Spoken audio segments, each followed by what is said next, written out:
করি, তারপরে আমি কৈলাস পর্বতে করিব গমন। এমন সময় এই জঙ্গলে শিকার করার জন্য এক রুদ্র শিকারী আগমন করছে।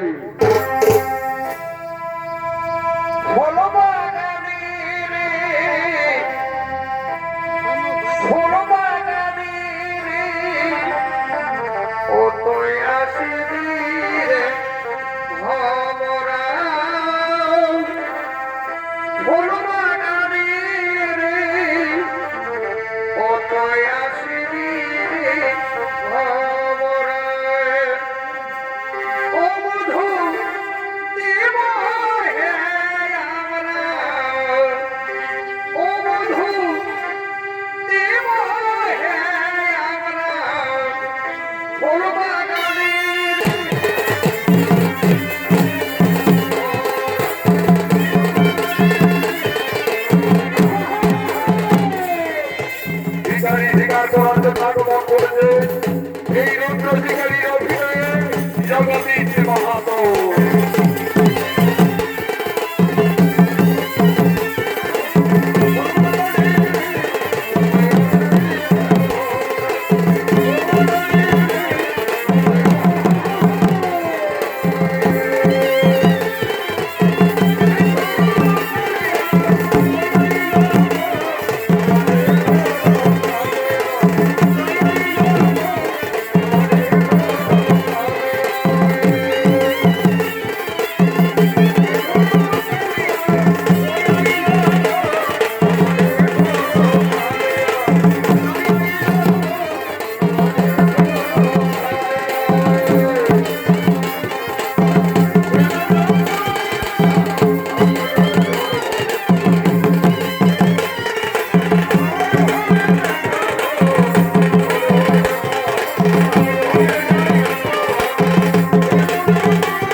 কিন্তু এমনিও শিকার হলো না। ওই তো বকুল গাছের ডালে সারসী পক্ষী বাসা বেঁধে রয়েছে। বাসার শিশু পক্ষী শাবকগুলির কলরব শোনা যাচ্ছে। আজ আমি ওই বাসার শিশু পক্ষী শাবকদের তীর মেরে হত্যা করে আগুনে ঝলসে পড়ে খাবো।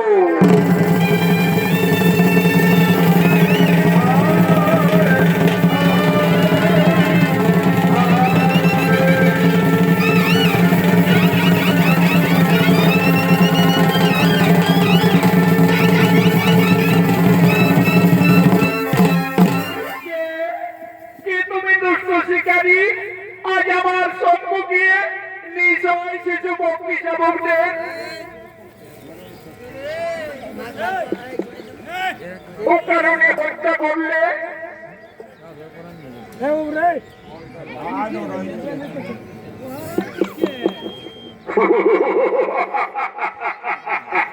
সুন্দরী নারী দেখে যেন মনে হচ্ছে তুমি মূর্তি মার যাও। আজ সারা জঙ্গল ঘুরে ঘুরে কোথাও কোনো শিকার পাইনি, তাই এই বছর শিশু পক্ষী শাবকদেরই আমি হত্যা করেছি। ওরে দুষ্ট শিকারী, একটি নয় দুটি নয় তোর সাত সাতটি পক্ষী শাবকদের কারণে হত্যা করলি। সন্তান হারা, কত জ্বালা, কত বেদনা। আমি তোমায় অভিশাপ দিয়ে যাচ্ছি, কলিযুগে তো অভিশাপ পুত্র হারা। এই করে আমি দিলাম অভিশাপ।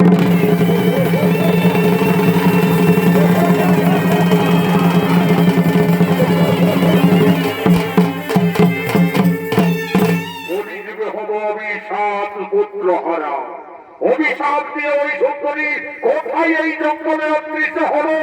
কে সেই রূপসী সুন্দরী নারী?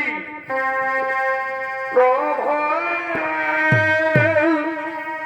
বড় দয়াময়, আমার বড় দয়াময়, তুমি জীবের পালন কর্তা, করুণাময়ী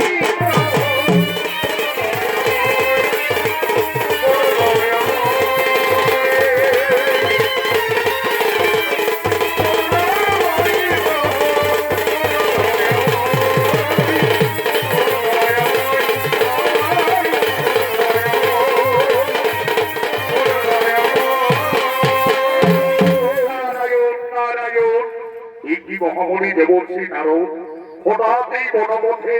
আচ্ছা মহামণি, আপনি কি বলতে পারবেন কিছুক্ষণ আগে এক সুন্দরী নারী শিশু পক্ষী শাবককে হত্যা করার কারণে আমায় অভিশাপ দিয়ে কোথায় অদৃশ্য হলো?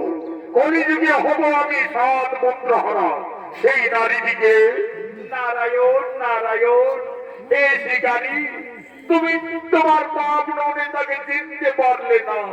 যে নারী তোমায় অভিশাপ দিয়ে গেল সেই হল আদ্যা শক্তি মহামায়া দেবী দুর্গা। দেবী দুর্গা মাতা, দেবী দুর্গা মাতা আমায় এই জঙ্গলে স্বেচ্ছায় দেখা দিয়েছিল, অথচ আমার পাপ ননে আমি তাকে চিনতে ভুল করলাম। মহামণি, আপনি কি বলতে পারবেন মাতৃ অভিশাপ থেকে আমি কিভাবে মুক্তি পেতে পারি? নারায়ণ নারায়ণ, বনের পশু পক্ষীকে হত্যা করে অভিশাপ পেয়েছ। দেবী দেবতাদের অভিশাপ না হই খণ্ডন, কলিযুগে সাত পুত্র হারা হতেই হবে। তবে মাতৃ অভিশাপ মুক্তি পাওয়ার একটি উপায় রয়েছে। আজ থেকে তোমার এই হাতের ধনুর্বাণ ছেড়ে এই জঙ্গলে সমস্ত পশু পক্ষীদের লালন পালন করতে হবে। পারবে? নিশ্চয়ই পারবো মহামণি, আমি নিশ্চয়ই পারবো। মাতৃ অভিশাপ খণ্ডিবার করে আজ থেকে আমার এই হাতের ধনুর্বাণ ছেড়ে আমি এই জঙ্গলের পশু পক্ষীদের নিজ সন্তানের ন্যায় লালন পালন করব। তাহলে আমি তোমার নতুন নামে অভিহিত করে যাচ্ছি। তুমি হবে মহাতপা পশু শক্তির সখা। তোমার নাম হবে পশু সখা ঋষি।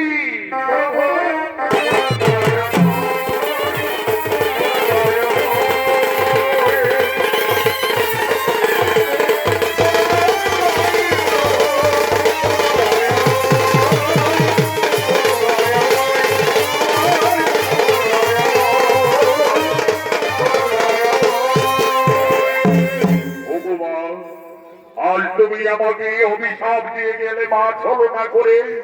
তোমার অভিশাপে আমি কলিযুগে যদি সাত সন্তান হরা হই মা, তবে আমি অপ্রতিজ্ঞা করছি মাতা, ভেসে যদি যাই আমার অমূল্য সম্পদ, শেষ হয়ে যায় যদি মাত্র বলি আমি কোনদিন আমি না বুঝিব ওই নারীর চরণ, নারীর চরণ, নারীর চরণ।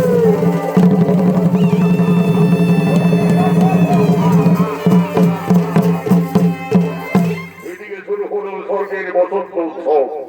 এর সবাই আগমন করছেন নারায়ণ, আগমন করছেন বিশ্ববিদ্যা ব্রহ্মা, আগমন করছেন দেবাদিদেব মহাদেব।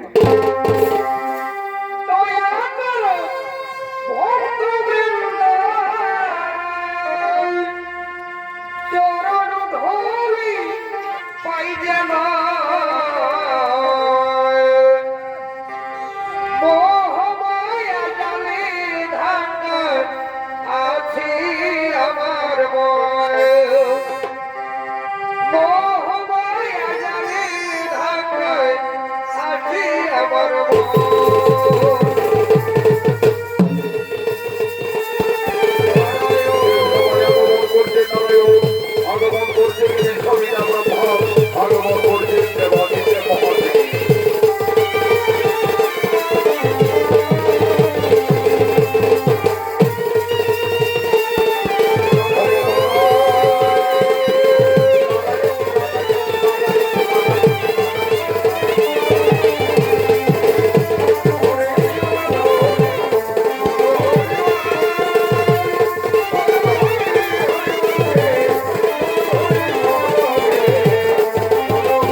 নারায়ণ এই বিশ্বপিতা ব্রহ্মদেব শুরু হলো স্বর্গের বসন্ত উৎসব।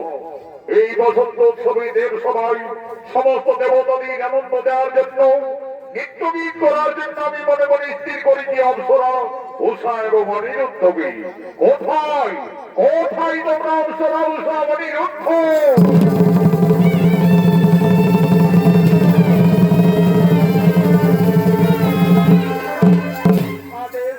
প্রভু শোনো অপ্সরা উষা অনিরুদ্ধ, স্বর্গের বসন্ত উৎসবে এই দেব সবাই সমস্ত দেবতাদের আনন্দ দেওয়ার জন্য তোমরা এই মুহূর্তে নৃত্য গীত শুরু করো।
সমস্ত দেবতাদের আনন্দ দেওয়ার জন্য অপ্সরা উষা অনিরুদ্ধ নৃত্যগীত করছে।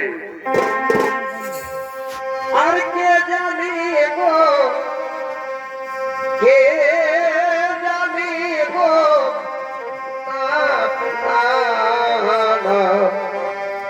কেউ তো জানি না আমার মনের কথা, কে জানি গো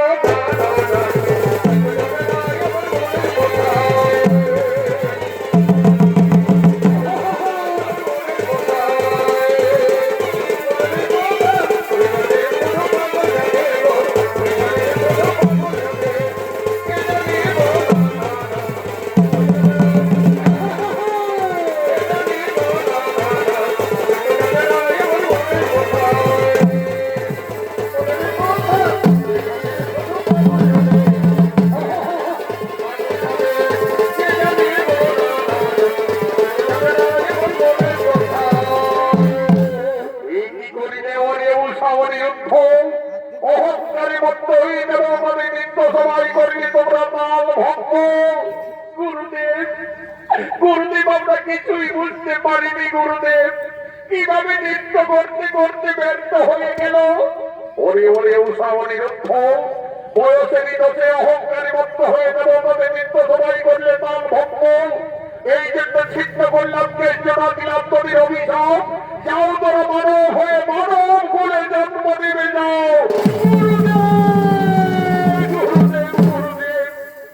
এই সামান্য অপরাধী প্রভু আমাদের মর্তধামে যেতে হবে, মানব করে জন্ম নিতে হবে,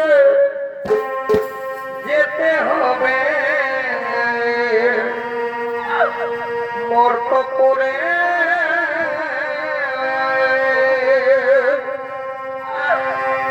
ও সবকে দিবে মরে গো,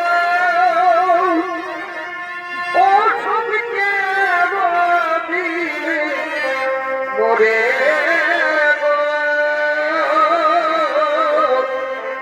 যেতে হবে মর্ত করে।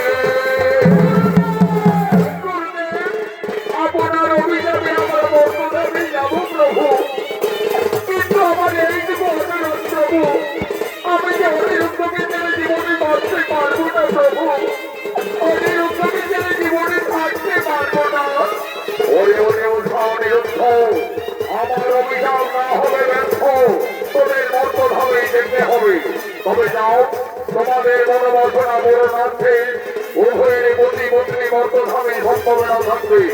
তোমাদের সামান্য কারাগার করতে হলে আমার স্বর্গলোকে করিবে আগমন, পুনরায় এই দেবলোকে করিবে আগমন।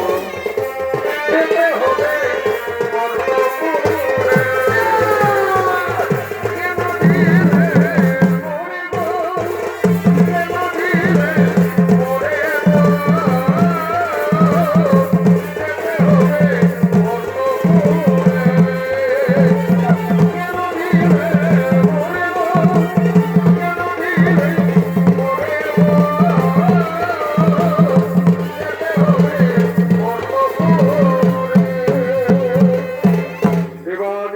মহাদেবের নিত্য সভায় তাল ভঙ্গ করার অপরাধে স্বর্গের অংশরা উৎসাহ অনিরুদ্ধ বাবা ভোলানাথের অভিশাপে চলে গেলেন মর্তধামে। অনিরুদ্ধের জন্ম হল চাঁদ সদাগরের পুত্র নক্ষত্র রূপে। উষার জন্ম হল সাই সদাগরের কন্যা বেহুলা রূপে। এদিকে দেবী দুর্গার অভিশাপে স্বর্গের রুদ্র শিকারী কলিযুগে চাঁদ সদাগর রূপে জন্ম নিয়েছে। চম্পকনগরী মহারাজ চাঁদ সদাগর আজ সমস্ত সেনাপতিদের সঙ্গে করে রাজসভার দিকে আগমন করছে।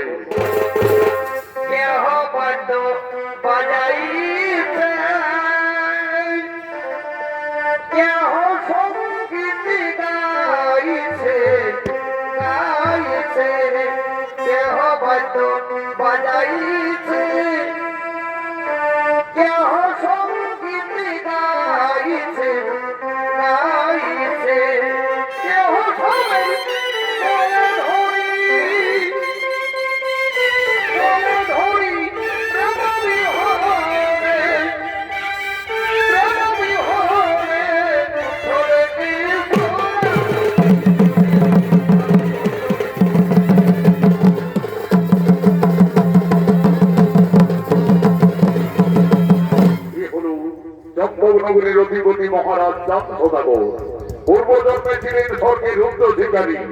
শিশু বন্দী শাবকদের হত্যা করার কারণে মা দুর্গার অভিশাপে চাঁদ সদাগর রূপে জন্ম নিয়ে আগমন করেছে।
আপনারা সকলেই জানেন ওই বিশ্বহরি মনসার কোপানলে আমার ছয় পুত্র করে প্রাণ হারিয়েছে।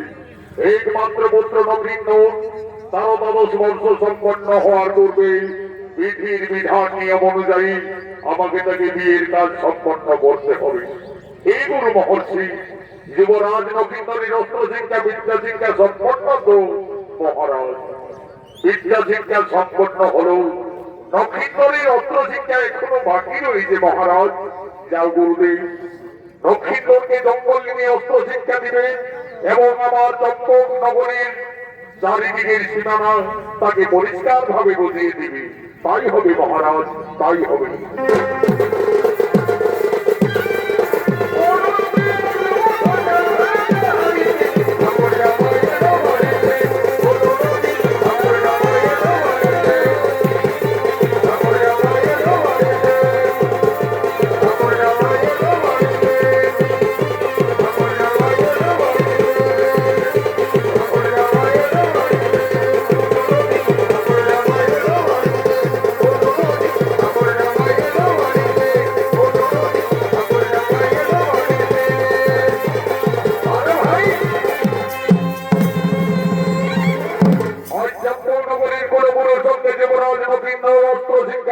আগমন করছি।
তোমাকে জঙ্গলে নিয়ে আসা হয়েছে।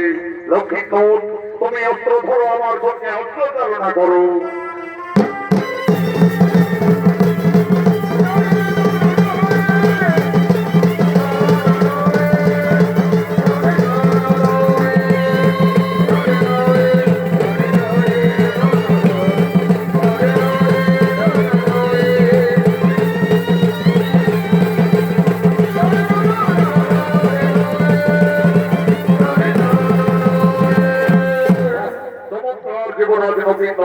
তুমি অস্ত্র চালনা করতে পারছো। এরপরে এসো নবীন্দর, আমি তোমাকে চম্পকনগরের চারিদিকের ঠিকানা বুঝিয়ে দিই। ওই যে দেখছো নবীন্দর, অদূরে ফুলের বাগান দেখা যাচ্ছে। অতি হচ্ছে নিঝুনি নগরীর ঠিকানা মহারাজ সাই সদাগরী রাজ্য। তারপরে এইদিকে আমাদের চম্পকনগরের সীমানা। গুরুদেব, ওই ফুলের সুমিষ্ট গন্ধে একেবারে সারা জঙ্গল যেন আকুল করে তুলেছে। আমার যে নিছনিনগরীর ফুলের বাগান দেখতে খুবই ইচ্ছে করছে গুরুদেব।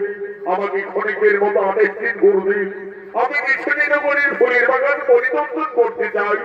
তবে তাই হবে দেবরাজ। ততক্ষণে আমি এই জঙ্গলে বিশ্রাম নিচ্ছি। যাও লক্ষ্মীন্দর, তুমি অচিরেই নিছনিনগরীর ফুলের বাগান দর্শন করে আসবে। যাও।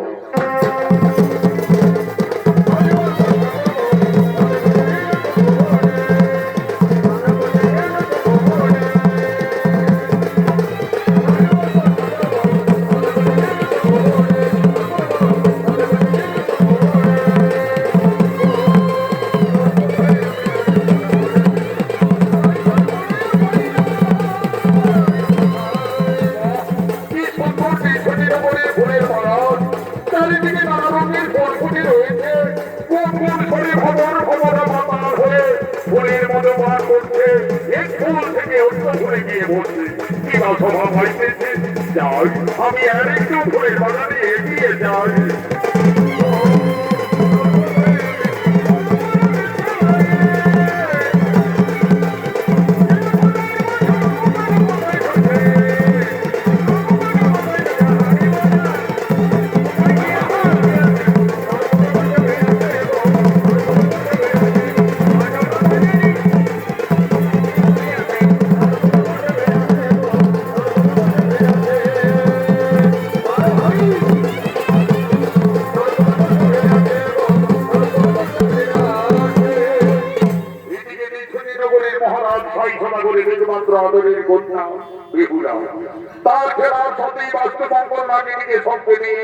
ফুলের বাগানে নৃত্য করার জন্য রাজকন্যা আগমন করছে। দেহরা খেলা করে রে মনের কৌতূহলে খেলার সাথী বাস্তব না দেখো না তোলে বেহুলা খেলা করে রে মনের কৌতূহলে খেলার সাথী বাস্তব না দেখো না তোলে। কি হলো নীলমণির মহারাজ হয়ধরা বলে একমাত্র আদরের কন্যা বেহুলা। এই বেহুলা তিনি পূর্বজন্মের স্বর্গের অংশরা।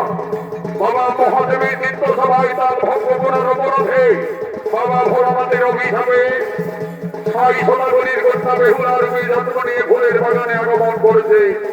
নিত্য পরিবেশন করে দেখাচ্ছে জয়দেব সিং শর্মা।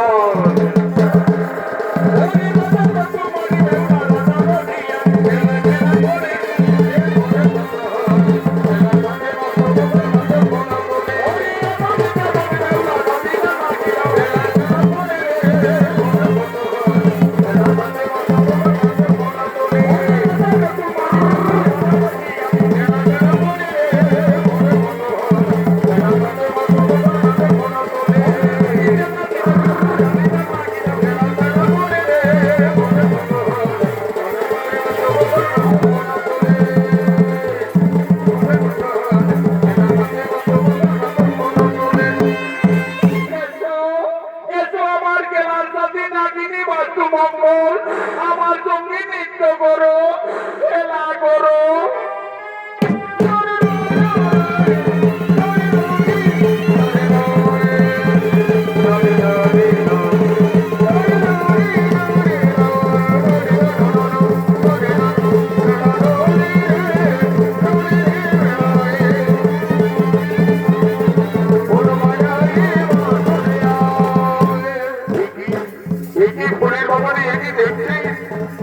অপূর্ব সুন্দরী কন্যা অনেক বিষধর নাগ নাগিনী তাকে দংশন করতে যাচ্ছে।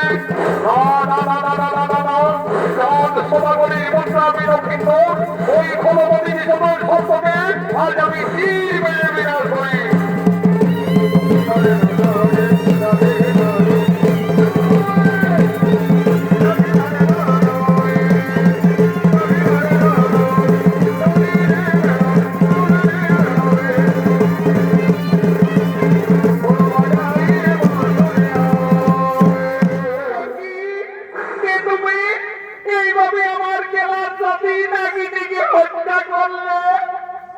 আমার ভুল হয়ে গেছে কন্যা।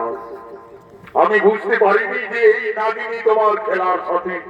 আমি ভেবেছিলাম তোমাকে দংশন করতে যাচ্ছি। এই ভেবে আমি দূর থেকে তীর মেরে বিনাশ করি। তুমি জানো না আমার পিতার রাজ্যে সর্বহত্যা নিষেধ আছে। যদি কেউ সর্বহত্যা করে তার শাস্তি ওই মৃত্যুদণ্ড। তাহলে তো আমি ভুল করে ফেলেছি কন্যা। কিন্তু এই কন্যাকে ফুলের বাগানে দেখে আমার মনোপ্রাণ এত কেঁপে কেঁপে উঠছে কেন? সে যেন আমার কতদিনের সাথী, কতদিনের পরিচয়। তাই তো ওই কুমারকে দেখে আমার মনোপ্রাণ এত চঞ্চল হচ্ছে কেন? আমার মনে পড়েছে একদিন স্বপ্ন দেখে মা বিশ্বহরি মনসা বলেছিলেন, বেহুলা যদি কোনোদিন ফুলের বাগানে কোনো রাজকুমারীর সঙ্গে দেখা হয় তাহলে জানবে সেই তোমার মনের মানুষ। তাহলে কি আজ আমার মনের মানুষ ফুলের বাগানে এসেছে? আমি যাই, আমি তার কাছে যাই।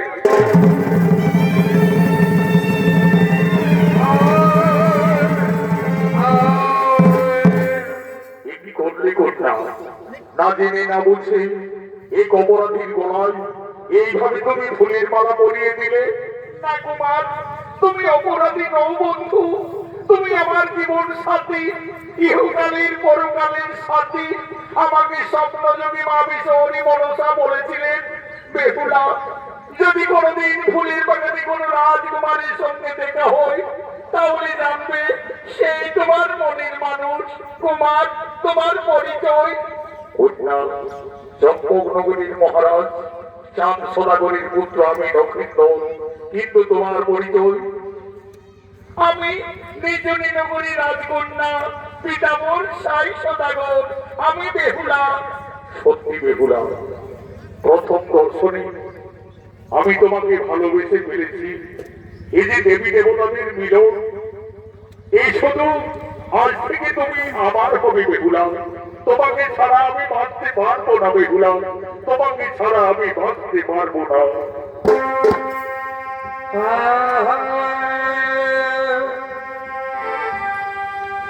তোমায় দেখে যেন মনে হয়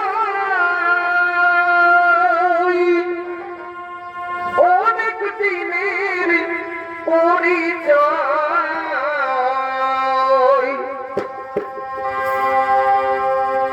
তোমায় দেখে যেন মনে হয় অনেক দিনের পরিচয়।